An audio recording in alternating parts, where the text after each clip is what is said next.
And here's Michael Fish with the weather forecast.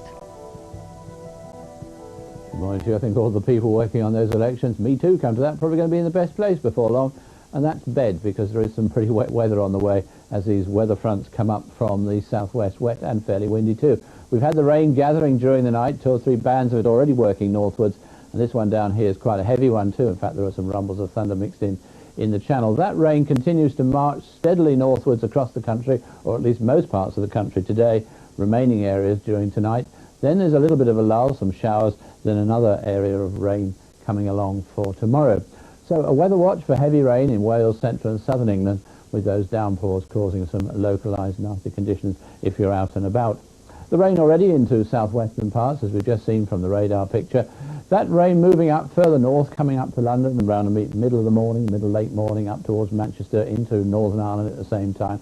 Remaining quite grey along those eastern coasts, but it is, I think, parts of Scotland will probably have the driest and the brightest weather, but eventually the rain will even move up into northern England, into southwest Scotland, allowing somewhat brighter weather, although with 1 or 2 showers, to come into much of Ireland, South Wales, and a good part of southern England. It is surprisingly going to be warm once the weather brightens up, and even where it doesn't in the south, 17 or 18 degrees, staying pretty cool though along those eastern coasts.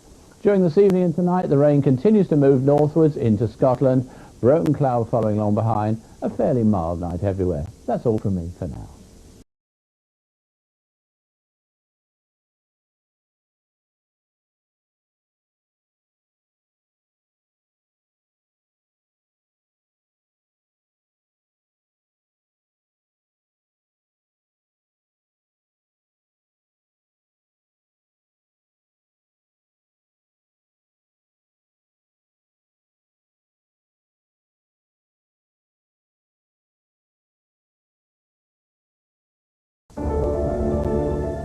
This is BBC One Scotland. Good morning if you've just joined us. Extended bulletins with updates on the elections from the Reporting Scotland team today. The first one's at 6:25.